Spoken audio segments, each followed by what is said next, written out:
Here today to speak about urgent issues, and we want to enlighten the public on these urgent issues, which obviously the government is not doing. The government has been misleading the public on several fronts. One is that within the free trade zones in the garment sector, several factories are closing down. Even 2 days ago, a factory closed down with over 300 workers losing their jobs. And because the Labour Department did not get involved in time, workers were not even paid proper compensation when the factory closed down. So this is a serious issue. This is an urgent issue. Last year, the World Bank, there's a statistic which says nearly 500,000 jobs were lost. So this is the phase of the crisis where unemployment is an issue, where workers who have earned this country's economy for the last 40 years in the plantation, in the factories and so on, are no longer eating. Children are dropping out of schools. Houses are no longer, they're not lighted anymore because they can't pay the electricity bills. And people are no longer living, they're surviving, but they're no longer living. So this is the situation under this new IMF regime which we are living under. And despite that, the government is like this IMF's puppy dog, going and doing everything which the IMF wants the government to do. And one of that is a labour law reform is being brought forward by our labour minister. And also, our domestic debt, the government says our domestic debt is being restructured. So I want to address both these issues. The Labour Minister has brought this labour law reform, and when we look at a summary of this labour law reform, which is only in Sinhala, so me as a Tamil speaking person do not exactly know what is in this content of this draft. So I had to rely on my Sinhala speaking colleagues to understand this draft. So essentially what it says is the labour law draft, it wants to break down trade union rights, which was already precarious. Despite having protections in the law, trade union rights were already precarious. So they want to break down trade union rights.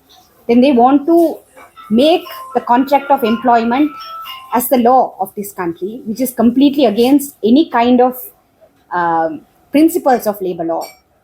And then Manush Nanekara claims that he wants to protect women, protect the rights of women, and give equal opportunities to women.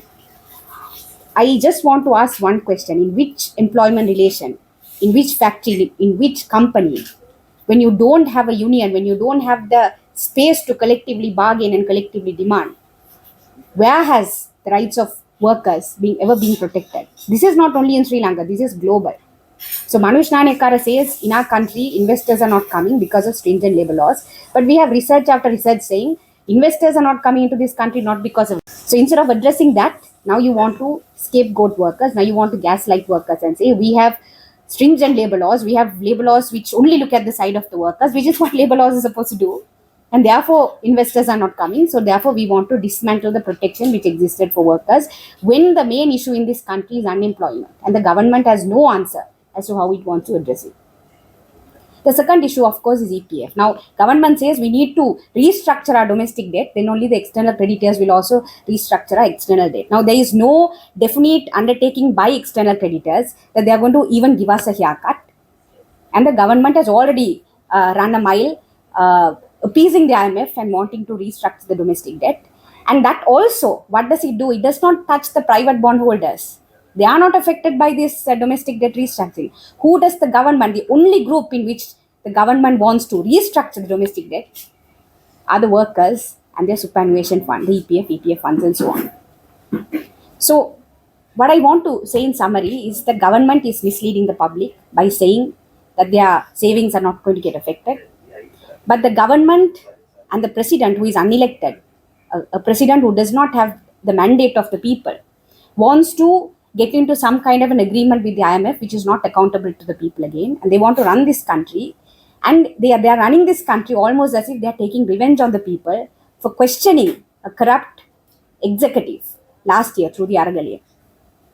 So we are having this press as members of Unite, as women, as representative of workers. We are having this press to say people should come out and question this government and harshly question this government as to what this government is doing to protect people, protect workers who have earned for this country, in the last 40 years, who are not the reason for this crisis, what the government is doing to protect these workers, and why the government is doing everything to protect the people who have brought this country into this crisis while passing the entire burden of the crisis on the workers. We are not surprised that the president is doing this. He is, in fact, protecting the Rajapaksa family, so he has a vested interest in doing this.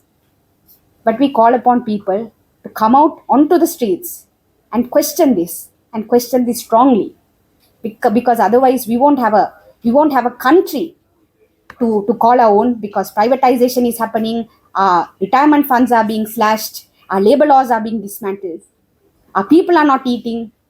So we won't have a country left if it goes at this rate. Thank you.